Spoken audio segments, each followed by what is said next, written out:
my distinguished colleagues on the rostrum, and also, you see, I'm overwhelmed by the presence of so many eminent scholars, and I feel so humble in their presence to present something which already they know.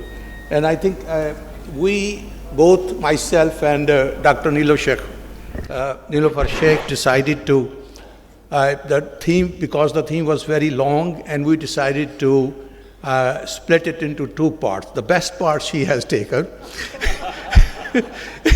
where there's a lot of images and things, and the other thing, you see, I decided to skip a little bit, not much, because I am supposed to continue her scholarly presentation, and of course I admit I am not so eloquent and so convincing in argument as she is. She is such a great speaker, and such an exhaustive presentation she has given. It's extremely impressive. I congratulate her for the remarkable work she is doing, she has done with her colleagues, and is contributing tremendously to the archaeology and of Sindh and Pakistan, especially of the civilizations.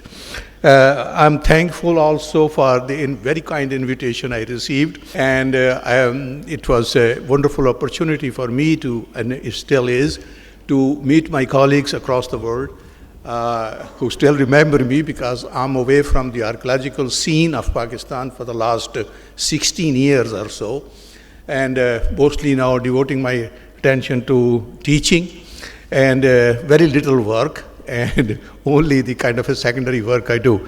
So with this little few words, I like to continue from where Dr. Nilofar Sheikh left. She talked about the last phase of the Indus civilization, which is the Jukkar and Jhangar. These are only the labels.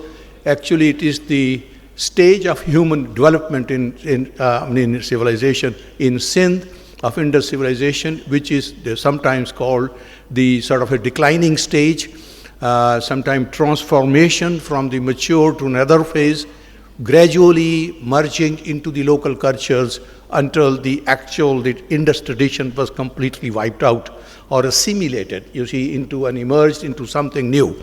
So, late Indus Jukkar, post-Indus sometimes is called, area which is not connected with the Indus civilization. And Dr. Nilofar Sheikh showed us the certain areas where what is called the Jukkar or the late Indus culture is concentrated. On the left side, we are looking at the general area covered by the Indus civilization, not during this phase, early, mature, and the late phase. That's the total area covered by the Indus. And these were the three areas where it was what is recognized to be as the late Indus or the post-Indus phase of the Indus civilization. So it's called, sometimes I call it late phase, others call it, you see it differently. The first one in the Punjab, in the upper east and west Punjab in Pakistan and India, it is related or identified rather with what is called the distribution of sites and symmetry sites called the symmetry H type of pottery and materials. In the western, you see in Sindh, we have this Jukkar, and identified in the lower Indus Valley, Jukkar at the site of Jukkar, also at the site of Amri, where Shah-Mari Kazal identified it, you see what's called the period 3, Jukkar and Jhangar, which is, and also in Chanodaro it was known, and also other sites. Other sites are completely wiped out. One of the sites called Lohim-Jodoro, which Dr. Louis Flam visited and investigated and also collected some material, you see, very useful material, which linked lower Sindh Valley with western India, Gujarat. So there is kind of very sort of intriguing evidence in lower Indus Valley, especially ceramics. You see, we find that it is connected with what is archaeologically known in western India, called the Rangpur 2A or B, and then called the Lothal at Lothal site, which is very distinctive type of pottery called the stud handles and others. which was very unique. I mean, this discovery which links, you see, of course, it's understandable, both the regions were linked with each other. So this is from the information is derived also based on this remarkable work with Dr. Nilofer Sheikh and her colleagues did some time ago, you see in Lower Sindh, and this shows a sort of a preliminary map of the sites which she identified, Qasad Mullah and other, Dr. Wieser and her colleagues. And it's a remarkable work looking at these small little dots. Putting a dot requires very many months and many years of work sometime. This is the sequence which is called a late Harappan, called the symmetry H, not the symmetry in Sindh. This is D, C, and D. It's known also from the upper levels of Mohenjo-daro. Very little is known. There are few objects in the museum, but there is an occupation. I mean, after what's called the highly developed or mature phase of the Indus civilization, we find a phase in which it's marked by certain changes, and changes are very visible also in the sort of a limited, restricted use of script, almost virtual disappearance, restricted use of weights and measures, and these were usually hallmarks of the mature phase of the climax of the civilization, and there are other features too. And we find it in, you see at Mohenjo-daro, the upper levels which are not properly identified, and then Jhukar, Amri, other places, Mohenjo-daro, Channodaro. So these are the places. And then Dr. Nilofer Sheikh pointed us to the number of sites which in Upper Sindh also, which have this pottery and evidence you see of that period. I think somebody can do a PhD work on the sites she discovered. And now I come off to the Jhukar, the difficult part. We don't know what happened. It's a Jhangar, it's a later phase, and it's all archaeological things which you see, which we know. Our monuments are there, other things are there, but what period? So we come to a place which is called a period which is called the megalithics, which are known from this kind of enclosures built of vertical slabs, and they're covered with a large slabs on top with a central hole in it or on the side of it, which are technically called menhir type. They are known in India a lot, in central India or southern India, and also in western India. And we have some good samples in the sense that sites along the banks of the Malir and the Mole rivers, you see close to Karachi, while going to Thano Bulo Khan, and that's the place where along the Hub River too, which is marked by, these groups are marked by the vertically fixed stones. So this is the megalith, the period which is post, we cannot say Indus, because this has nothing to do with the Indus. Indus civilization tradition was completely gone and forgotten by that time. It seems to be about the beginning of the beginning of the Common Era, or maybe BC period, which is marked by very disparate kind of cultural components. We come to in Sindh from here, from that part, which is a kind of difficult to reconstruct and connect. Seems to be, it's a kind of a segmented history. In southern Sindh, we get, you see, there are sites, two other sites, called the Setho-Parthian period, which is dated by, by ceramic types from 1st century BC to the 2nd century of the Common Era and later times. It's marked by a very distinctive red polished pottery and a spouted vessels, I'll show you.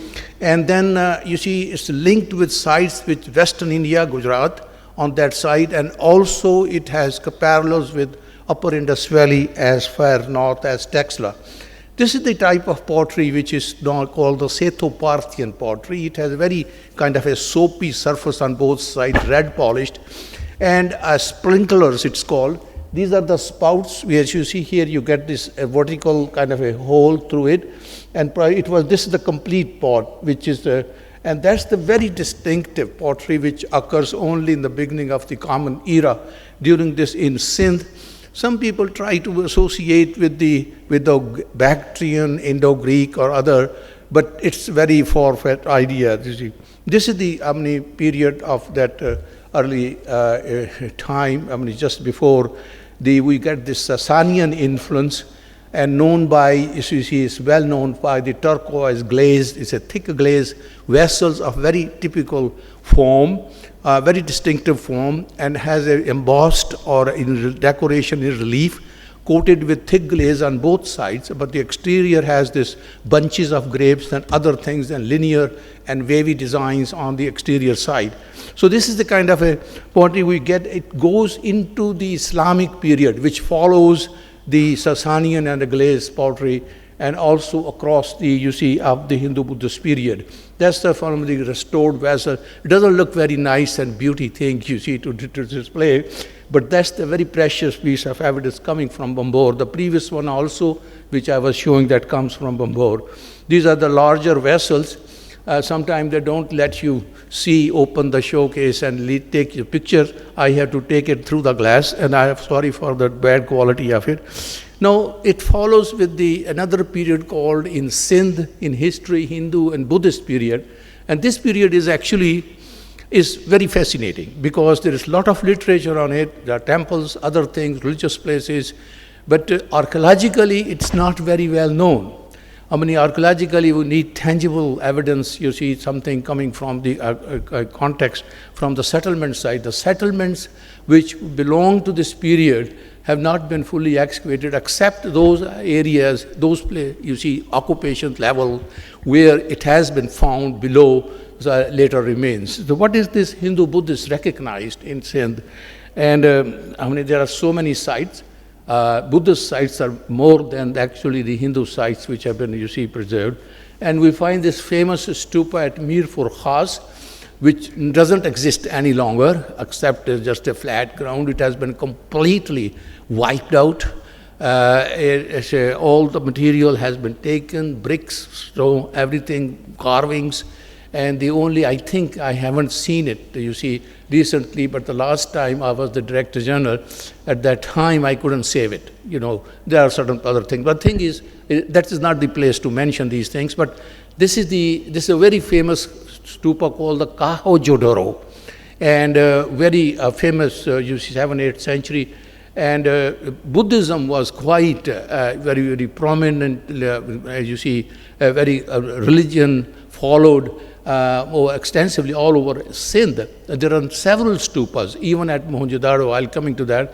And there are other important places. This is the monastery of Kaho Jodoro, a square, and with a central, there used to be a central mass, circular kind of a dome shape, you see, with the pradakshina path, with the relic of Buddha was enshrined, and the priest would, or the visitor, or go around by keeping the right shoulder towards the stupa and take the circles, you see, go around and around. This is the plan has survived, you see. These are some of the Buddhas in Dhyana Mudra, with you see, in meditation mood, and which is a reflection of the Gujarat style rather than the Gandhara style. So we at the Mirpur Khas. And some of the souvenirs, you call it, tokens, seals, which were made there and stored. And then you see with the image of Buddha shown with the Bhumi Sparsha Mudra, which is the earth-touching attitude, and a number of series of stupas on the other seals. They were taken as, you see, something sacred by the pilgrims away from, you see, when they visited, and they were actually available from the priest. Then we come to the stupa site of Mohenjo-daro, which is forgotten. We have talked about Mohenjo-daro a lot, and this whole session is probably full of Indus civilization, and I'm glad I was once interested in Indus civilization. And then we have this also, still it attracts attention. There's the attention of this colorful picture, which is taken, you see, just last month. And then also Jainism was there. We have Buddheswar temple in, you see, southeastern, in Tharparkar area. And the Jains are very remarkable people in the sense they're architects, and their temples are really marvel to look at. The kind of decorations, the carvings which they do. As you know, the Jains did not believe in God.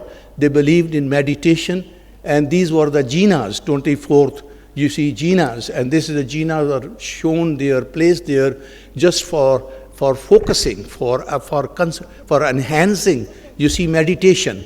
So these are the also, you see, that's quite a religion, you see in Sindh, which of course you need further research, and you see, and then Hinduism, we get very definitive evidence of Hinduism. Shiv Lingam, as you know, it's the sign of Shiva, God Shiva. In the Hindu triad, you see Brahma, Vishnu, and Shiva. These are the three great gods. And this is Shiva with lingam fixed in a yoni, which is a female, you see, principle and the male principle, and found in the early levels, or rather very early below Islamic levels at Bambor. It was a really very definitive evidence. There was an evidence of Hindus, and of course Buddhist evidence is also there, but it confirms a lot of writings of on Sindh and Bambor, which, as you know, is identified with Debel.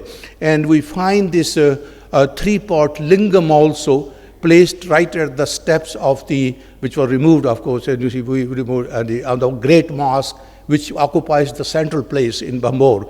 And there were two lingams, one of it, one which you see in front, that is the over here, into the upper portion is, you see, the lower part is square, which represent, I hope I'm not wrong, you see, there are three gods, you see Shiva, and then you have Vishnu, and then you have Brahma, that the god of creation, Brahma, and then octagonal is Vishnu, and then he's everywhere. He comes keeps the equilibrium of human beings in this world, and that's the Shiva. As three gods, symbols combined together, you know. It seems that Hinduism had very strong influence. You see, lower Sindh, at least this evidence comes from Bambor, and also from Mansoura, a place also identified with Bahmanabad or Brahmanabad.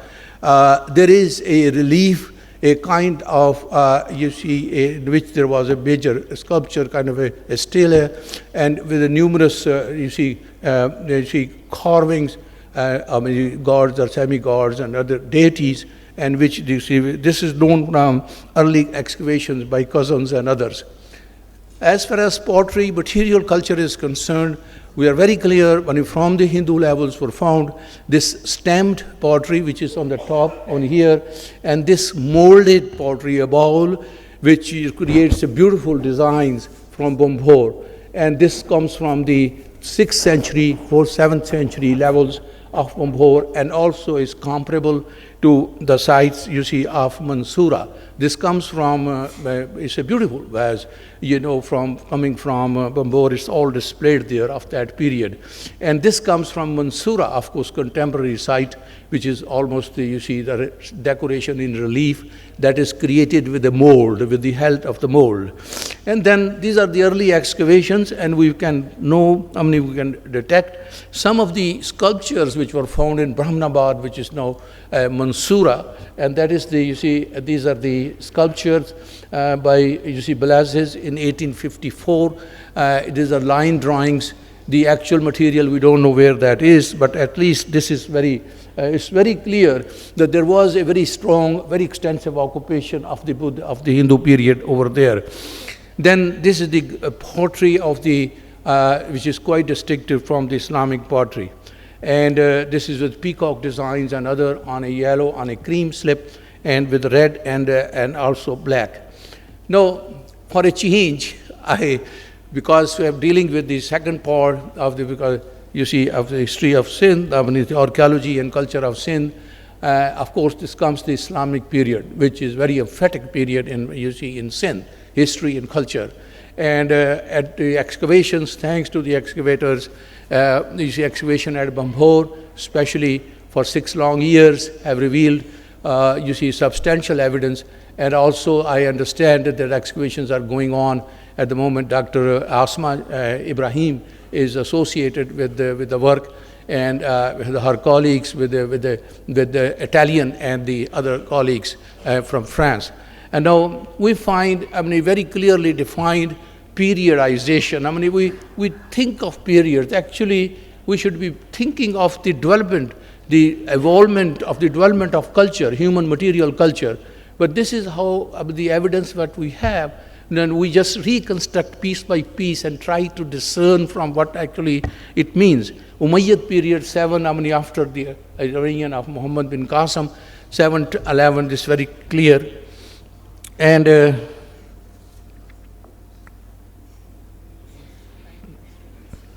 want to conclude, but this was quite a long one. But anyway, this is the, I don't know what I do. You see, anyway, I'll try to conclude. If I can get a grace period of 10 minutes, that would be fine, you see, if you all agree. If not, then I just conclude it. Okay, that's the Islamic period, and here we get this first early history of Sindh is all associated with the beginning from you see, Muhammad bin Qasim wrote all along Sindh until he reached, you see, Multan. And the coins, the chronology which has been built up with the Sasanian period and the early Islamic coins, Sasanian on the side over you can find, and the early Arabs, all coins are also found, giving us a good base for building a chronology. Then when you get the Islamic cities in Sindh, I will rush through it. I don't know whether I can do any justice to it, but anyway, that's the area, first city, fortified city. They always had fortifications with the fixed entrances, 2 or 3 gateways. And we are looking at the excavated area with the central mosque in the central over here. And this is where the lingam was found. And we have a and that's the area whole of the Dharma in the museum. And this is the area, this is Bambor on the bank of the, now it's on the Gharo Creek. Shows that it was connected with, because I showed this, because it's connected with the trade.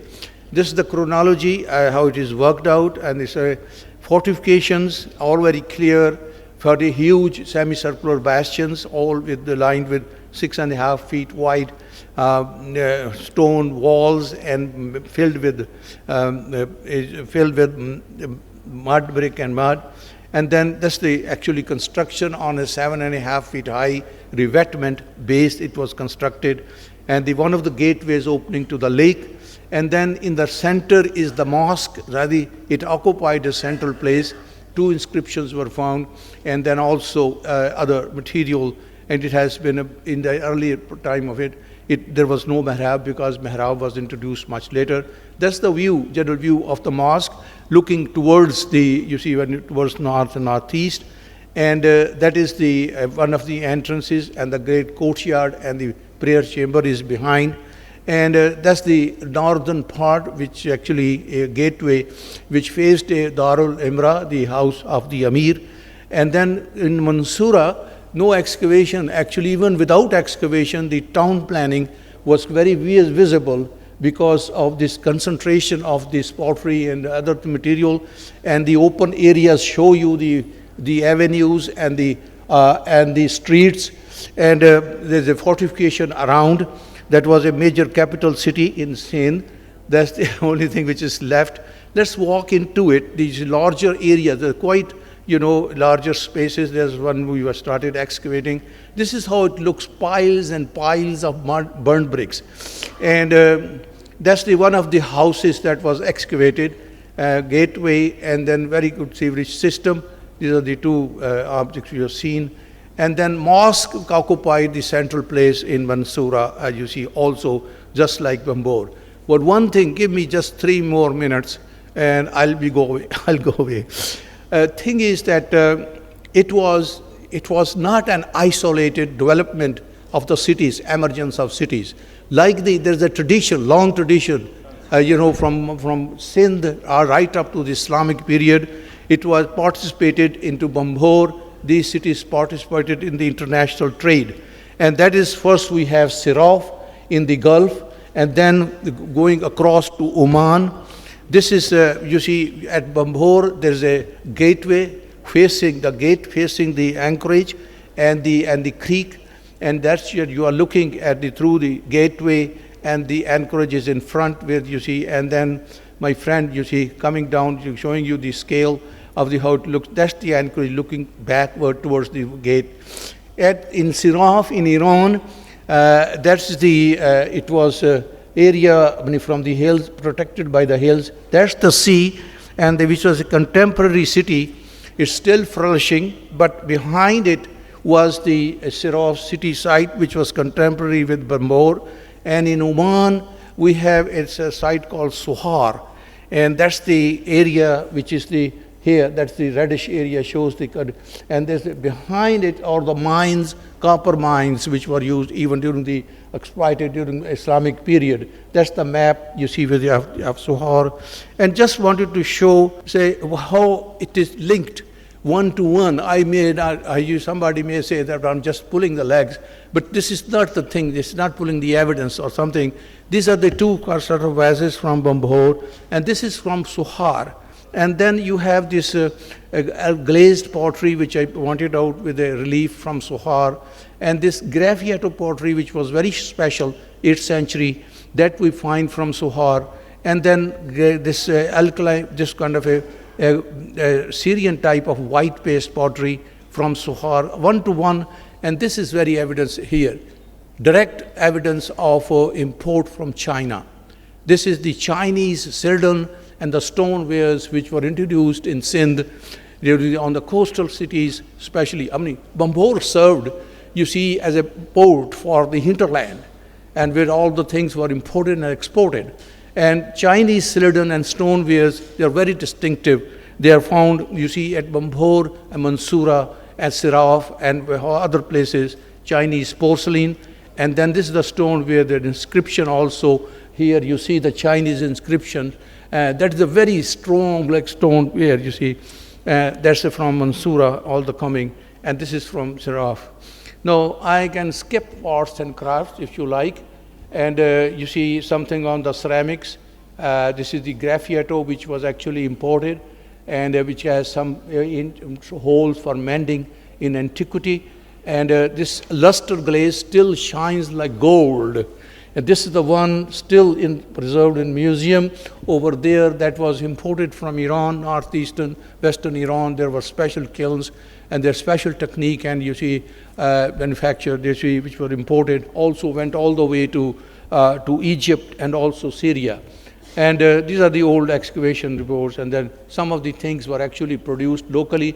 We find these areas of cross-strip coins, all the metal objects, then you see iron, and these door knockers from Mansoura with inscriptions in Arabic. And then this is the length of these inscriptions you see, with the starting with the kalma, and then also giving the name of the person. Ivory carving done locally.